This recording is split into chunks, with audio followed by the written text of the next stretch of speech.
The holiday. Hold up.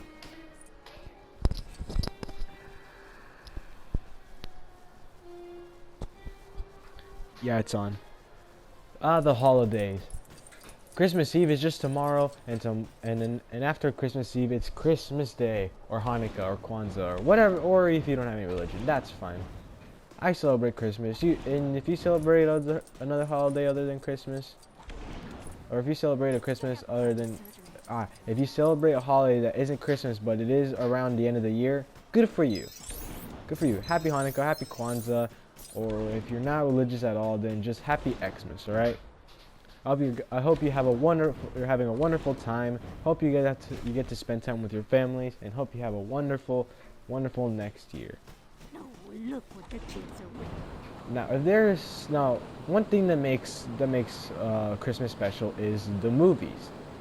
And if you're saying, well, what about the presents or Santa that makes it special? Silly old boy, because right now in this day and age, no one cares about what is relevant about Christmas. It's what movies they get to watch during Christmas to call it a good Christmas time.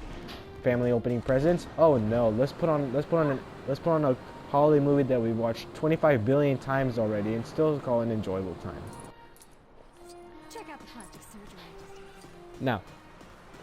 Now, before I get into my review, I'm just gonna say I have nothing against these movies. All right, I just think that they're kind of overrated.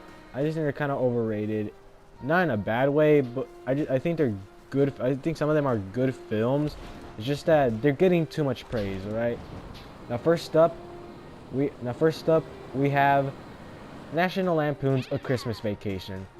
Now, the first Vacation movie, I'm not a big fan of the first Vacation movie, but I like the Christmas Vacation movie. I think it's funny. And how funny, you ask? I watched it with my grandma, who never laughs at any jokes, only except when she watches comedians. But this movie, she laughed so hard she snorted. Like she was laughing so hard she snorted, and she barely even laughs, and I was laughing my ass off too. Now, this movie is hilarious. If you're trying to have a good time, I highly recommend watching this movie. But another thing I like about this movie is that like in the first Vacation, not everything good has to be perfect. Like throughout this movie, accidents happen all the time, and then Chevy Chase's character is like, oh, this sucks, you know. They're like, ah, this sucks. They're like, ah, this sucks. We're not having a good Christmas. Our turkey's all burned up. My brother-in-law is dumping crap all over the sideway. You know, it's not perfect. And then his father comes to him and says, hey yo, your Christmas may not be perfect, but did we have a good time? Yes, we had a good time. It's not perfect, but at least we had a good time. And that's what I like about the movie. That not every single plan is perfect, but it's what you make the most of it that counts. But no, apparently to the people who watch the movie, it's about funny jokes. It's about funny jokes and lines and the F word being used in a PG movie. Now this is all what I'm getting, because every single time I tell someone, hey, did you see Christmas Vacation? They're like, oh yeah, the movie was so hilarious. I especially love the part where insert funny joke or this other funny joke. And I'm like, okay, but did you get the theme? And they say, what theme? And they say, wait, there was a theme in the movie? And this conversation happened like 5 years ago when the movie was actually popular. You know, students keep on quoting the lines every single time they make a project. They're like, oh, and then they make a Christmas Vacation project. They're like, oh yeah, we watched Christmas Vacation. That movie was funny, and I recommend it. Now, yes, I did say the movie was funny, but I'm also gonna say it's heartwarming. It's heartwarming for like 5 minutes in the movie. But that's enough heartwarming for me, because at least they get their message through with those 5 minutes. And like I said 5 years ago, Christmas Vacation was popular because my coach was wearing a shirt, and I said I liked the movie. I said my favorite part of the movie was whenever the dad was having to console with his son, and also I liked the part where that lady sings the Star Spangled Banner at the end of the movie. I thought it was funny, and I thought it was funny, and heartwarming at the same time. That hey, Santa Claus. Hey, I mean, they're Santa Claus, but they're singing this Star Spangled Banner, which is funny. But I also like it because of the whole theme of the movie. And he says, oh, you like that part? I never met anyone in my life who's ever said that. Now I am over exaggerating. He didn't exactly say it. He says, oh wow. He actually said, oh wow, good for you. And I think what he meant to say is like this kid. It's like this kid is probably the only kid that ever says that they like the part where the father consoles Chevy Chase's character. Now I am over exaggerating a bit on what he said, but whenever I mention Christmas Vacation, I hope you don't say the jokes. I hope you also say what you liked about the movie other than the jokes. Maybe like Eddie, which is my favorite character in the movie because he's a dim-witted character, but he has a heart of gold, you know. He's one of those characters. I like him in this movie. Also, one thing I really like about the movie, how Chevy Chase's character works so hard only for him to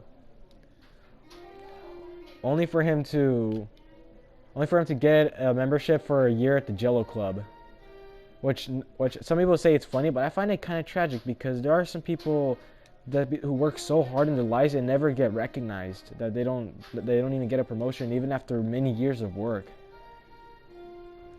But screw all that. Let's make it about funny jokes. Haha, turkey gets blown to steam and they eat it like chewing gum. Now, Christmas movie is good. All right, I think that it deserves to have praise. I think it deserves to have praise because this movie is sweet. It's funny and it's sweet. But no, forget the sweet part. Let's laugh at the jokes. I give this movie an 8 out of 10. All right. I think it's good, but I think people are missing the point, you know. Next up, we got Elf. Now, whenever I found out Jon Favreau, the freaking director of the first and second Iron Man movie in the MCU, and the director of the first season of The Mandalorian, and the guy who directed the Lion King remake made this movie, I said to myself, well, this has better be a good or bad movie, because this dude made some of the best MCU movies and some of the best Disney movies and some of the worst Disney products. And then when I watched it, I thought it was fine, I guess. Like, it's like a 7 out of 10 at least for me. I'm not into those movies where they're like, aha, look at him, he's adopted, he's different. But then no, I knew who your parents were. They didn't like you, so you have to travel far. But you have to travel far into the city to find them. Oh shoot. Yeah, I'm not a big fan of those. Also, I don't like that scene where Buddy is singing with that lady in the shower. I think that was kind of uncomfortable and not funny. And also, sometimes Buddy can be annoying, but I get it. He doesn't know New York. He doesn't know New York very well. He's a quote-unquote elf. He's been living in North Pole his whole life, so he doesn't know the customs. I get it. But there are some scenes where he can be annoying. Like that scene where he says, "Hey Dad, before you took me to bed, hey Dad, before you took me to bed, you forgot to do this before you took me into bed." Like, that scene was kind of annoying, not funny. And let me guess, you probably did it. There are some people out there who have seen the movie, supposedly seen the movie, but the only thing they ever say about the movie is like, "Oh yeah, I like the part of the I'm in the store and I'm singing." That part, they only mention that part, and I say, "Oh, what's your other part of the movie?" He says, "Oh, that's my favorite part." "What, do you have any other parts you like?" He says, "Nope, just that part." And that's when I ask myself, did you actually see the movie, or did you actually just see that part and just say to yourself, "Wow, I just watched the entire movie, 10 out of 10. But what are some parts I like the movie? One part I liked about the movie is that Santa's sleigh is powered by Christmas magic, and my flaw with that Christmas magic thing is that he's like, "Oh yeah, this." It's like, "Oh yeah, nobody believes in Santa Claus." I thought this was the whole world, not just New York. Why are you losing power only in New York? I thought this whole thing applied to the entire world. What about Michigan? What about Texas? What about California? What about Ohio? Oh wait, never mind about Ohio. What about those parts? Do they have Christmas magic? Well, apparently they do, but according to this movie, New York is the only place in the world where it's habitable and has people. And then, yeah, anyway, the ending where they accepted that girl, like, when did she have time to go to the North Pole? when they should have time to go to the North Pole to have a kid with Buddy. And also, if they did have a child with Buddy, then I bet Buddy must be ruined right now. I'm not 6 years old. I know how babies are made. So yeah, this is another movie where it's like they don't. All they say is one quote unquote funny scene in the movie, and that's it. That's all the scenes that they mention in this movie. So yeah, Elf is 7 out of 10 in my opinion. I think it's okay. Doesn't deserve much of the praise it's getting, but I think it just deserves enough praise, not how much it's getting. Yeah, Will Ferrell is okay in this movie, I guess. The movie is funny, I guess. The acting is actually good. James Caan is hot as ever. I mean, James Caan for life. But yeah, that's all I got for this movie. Yeah, that's all I got for this movie. All right. I know its message is trying to get, and it's getting it clear, but I also don't like how they throw a Buddy. Like I know that they were young, but they had another kid, so they're like, hey, that child, let's get it back, you know. But no, they didn't even try. They're like, oh, you're here, you're back with us, hooray! Like, and they don't say anything about what. Like, one thing I wish this movie had was like, oh yeah, so we didn't have you because you were young, and his mom, yes, his mom was explaining everything, or probably his dad, because that would make the scene more emotional, because the person doesn't want to see Buddy is telling the story with him. I hope that was one scene I was hoping with this movie. Like, Buddy's dad tells him the reason why they gave him up for adoption. I was wondering where that scene was, because that would make for such a great heartwarming scene. Enough for it to give it a 9 out of 10 for me. But no, people say the funny lines in this movie, like, ever since I watched Elf, I put maple syrup in my spaghetti now. And ever since I watched the movie, I chug a whole liter of Coca-Cola and burp out loud. Another holiday movie that's getting too much praise that it deserves is The Nightmare Before Christmas. I know some are gonna say, but it's a Halloween movie, and some are gonna say, it's a Halloween movie. No, it's a Christmas movie. For those of you debating, here's what I say: shut up. I do not care whether if it's a Halloween or Christmas movie. It's inevitable to try to convince a person whether it's one genre or not. So for that, I say, F it. I'm going to call it both, because I do not give a crap about whether this is a Christmas or Halloween movie. Now, of course, a lot of people are going to say, oh, Tim Burton's such a masterpiece, and then Henry Selick gets none of the credit, even though he did all of the work, and not Burton. He even addresses it in like a cover. He addresses it in the interview. All Tim Burton did was like show up, see what was going on, and left. Now I know this movie was based on a poem Burton did, but like, and his name is slated into it. But all Burton did was supervise what was going on and leave the studio, and that's it. That's all he did. Henry Selick is the man who did it. So for those of y'all saying, hey, Tim Burton is such a masterpiece, quiet. It was Henry Selick. What are you gonna say? Coraline is made by Tim Burton. Anyways, about The Night Before Christmas, I think the movie is just good. Like, that is all I have for it. Good. 7.5 out of 10. It's good. I get, now for you saying, oh, that's not enough for a stop motion movie. Listen, I love stop motion, alright? I love it. But just because it's stop motion doesn't mean I have to get this movie an instant 10 out of 10. I know the hard work and dedication it makes to make a film. Have you seen how they had to make Pinocchio? The Del Toro one. Every single time I watch the Del Toro documentary behind the scenes, I don't cry.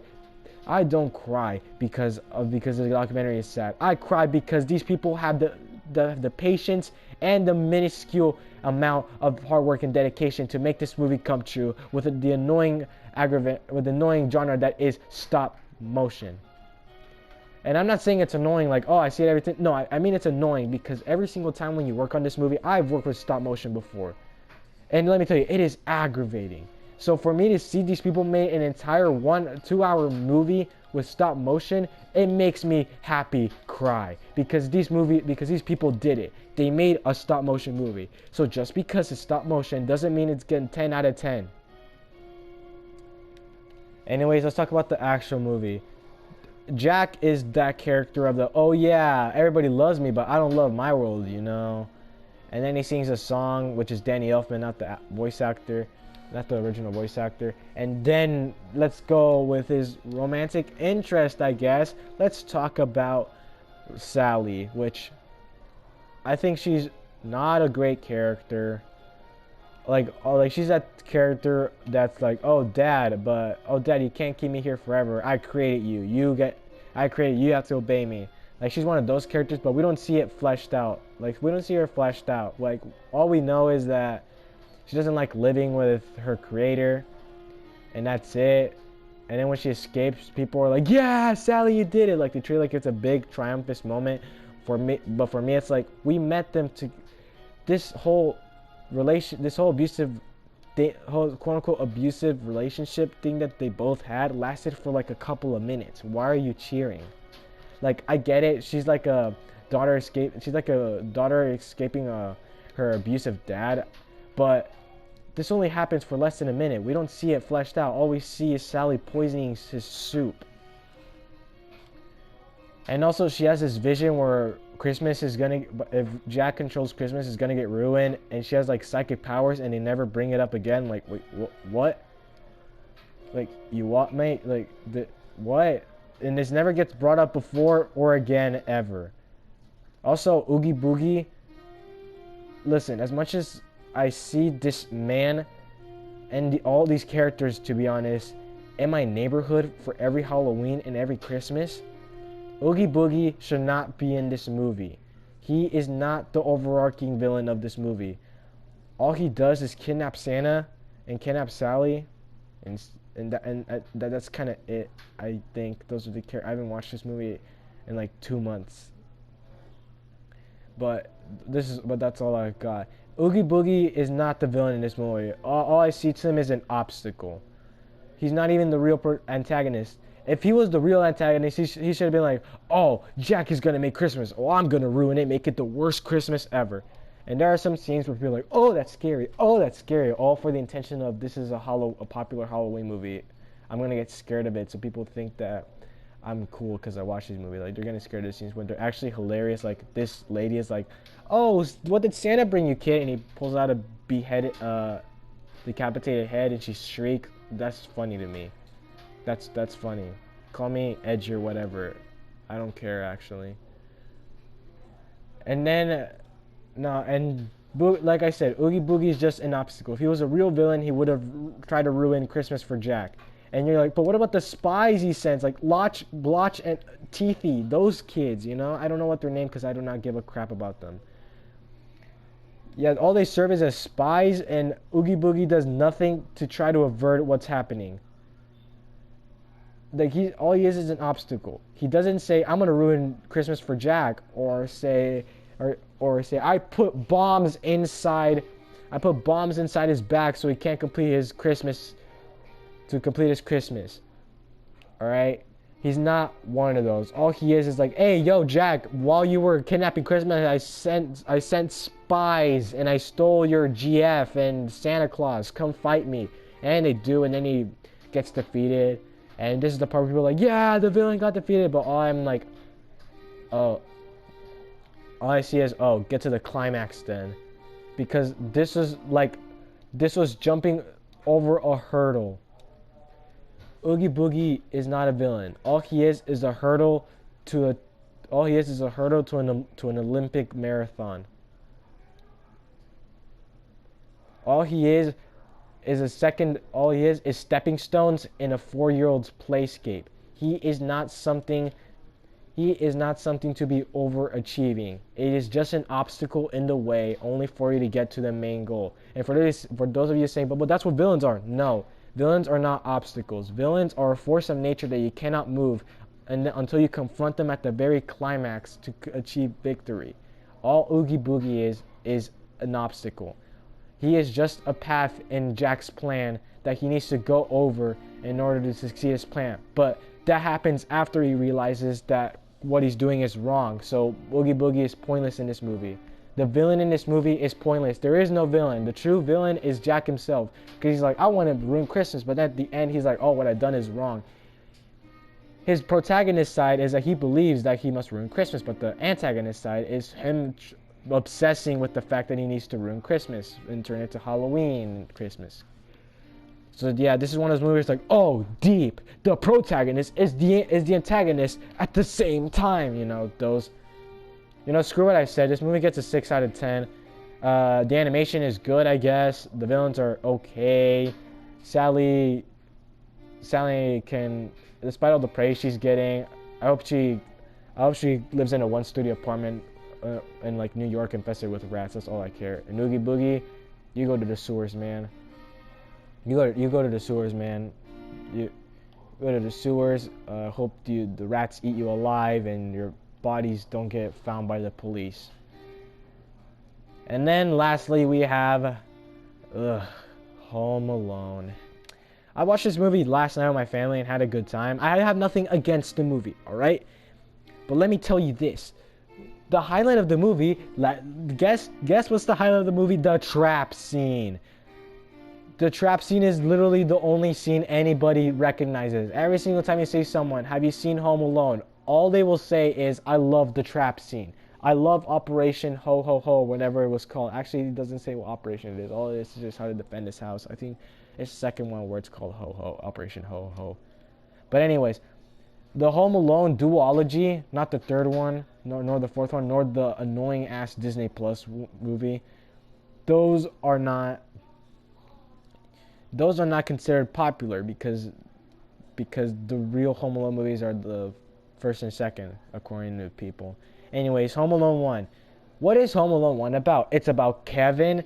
It's about Kevin who wishes his family was not, disappeared. He's having a good time until there are robbers, and he becomes, and then he goes through this arc where he learns how to grow up and mature, and he knows about his neighbor that he has taunted for so many years for thinking that he looks like a murderer just because who thinks he is a murderer because he looks like one, is actually an old man who wants to see his niece.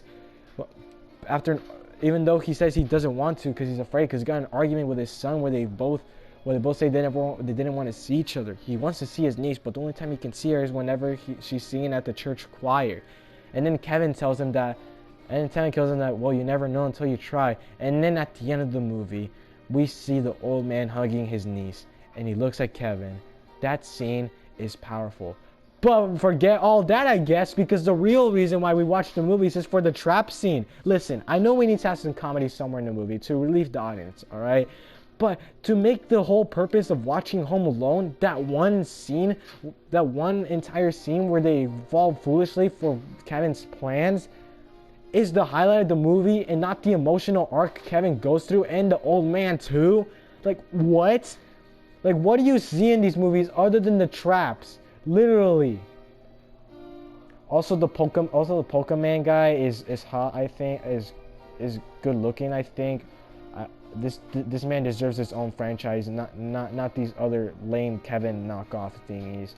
And then Home Alone 2, again, the trap scene, and the part where they become sticky bandits, and Operation Ho Ho. And look at this, Harry got hit in the balls with a wrench or a hammer or whatever. And look at Marv, he got electrocuted to a skeleton and got stapled in the balls. And again, like in the first movie, there is heart into it. He doesn't wish for his family to go away. This time instead they leave him home alone. He doesn't go through an arc. And then he visits the pigeon lady who's like, well, I'm afraid to go with other people. I'm an introvert. But I'm afraid people are going to judge me because of me being a pigeon lady. And then when he says goodbye to her, all I think is, wow, I hope this pigeon lady survives. Some people on this planet say, ah ha ha, look at them, pigeon destroy them because seeds, and they become sticky bandits and then seeds, haha. First Home Alone movie for like 7 out of 10. It's okay, I guess. Catherine O'Hara makes an okay performance. And also, this is a movie for parents and kids. You should be grateful for your families, alright? There may not be the best parents, but you should at least be grateful that you have some parents while others don't. That's the moral of the movies, and totally the moral of the movie is that, hey, set up traps, haha, funny, you'll have a comedic movie at the end of the time, haha. For those of y'all saying, is there a holiday movie that you consider also overrated? Well, Die Hard is overrated, but the only reason why it's overrated is because people debating where it's a Christmas movie or just a Bruce Willis action movie. And that's all I got. How the Grinch. My mic fell. Anyway, what about How the Grinch Stole Christmas by Jim Carrey? Literally, the only thing that's carrying this entire movie is Carrey's performance. That's literally all what happens. The movie is not funny. The movie's not funny. It's not creative and inventive. All it is just a movie being carried by Jim Carrey, Hollywood's top comedian actor from the 2000s. Literally, every single time in the 2000s when the new movie was coming out, it was certified to have Jim Carrey in it. Now, somebody else saying, "Oh, so what about Bruce Almighty? Is Jim Carrey's performance the only thing carrying the movie?" No, it is the scene. It is the scene where Bruce Nolan dies and sees Morgan Freeman God, and he says, "What do you want?" And he does his first prayer. And there's also a line in Bruce Almighty that I stick to this day. Making a splitting soup in half, that's not a miracle. A woman working overtime and seeing her kid play a soccer match every Tuesday, that's a miracle. A kid who decided not to do who decided to take an education over doing drugs, that's a miracle. The reason why that quote sticks to me to this day is because every single time, even those small steps in your life, like for example, your friend asks you to smoke weed and you say no, that is a miracle. Because you tried to go for a better future than one that would leave you broke. Small actions can be miracles is what that movie taught me. How the Grinch Stole Christmas, Jim Carrey carries the entire movie. I know that joke is bad. What about the Grinch? That movie's awful. The movie's awful. It's not funny, and Cindy Lou Who's kind of annoying in this movie, in my opinion. I like the mom character, but that movie's kind of like but I didn't get you anything for Christmas. Oh, you didn't have to give me anything for Christmas. Oh, it's because I got you. You know that. But the twins deserve their own movie. I don't know. Benedict Cucumber Patch is okay in this movie. The kids are kind of annoying, and Baby Grizz from We Bare Bears is in this movie. What about other Christmas movies you say? The Santa Claus by Tim Allen. Those movies can be forgotten. I literally don't care about the Santa Clauses. I heard Krampus is in this one. I hope that I have time to watch it. If there's Christmas movies that I think that are underrated, I'd say it has to be Mickey's Once Upon a Christmas. That movie, at least those movies give better merits than what they give these movies. Not better merits, I say, but at least they're more fun and enjoyable. And instead of saying, "Oh, funny scene this," in fact, people can say what their favorite moment in the film was, and saying why. And then Twice Upon a Christmas, same as well. Not better than the first one. But hey, at least I want to hear people's opinions about which story they liked better than the other, why. So anyway, happy holidays. I hope you and your family have a good Christmas. And I hope you have a happy holidays, happy New Year, or happy Kwanzaa, happy Hanukkah, or happy Xmas if you're not religious. Or if you're religious and still do Christmas anyways, good for you. Good for any of y'all, because I do not care what religion you're a part of, only if you're just happy with it. This video is gonna get me the least subscribers. I can already hear the comments. But hey, I'm not popular, so you can't strike me. Yay! I'm not popular, so you can't make controversy about me. Yay!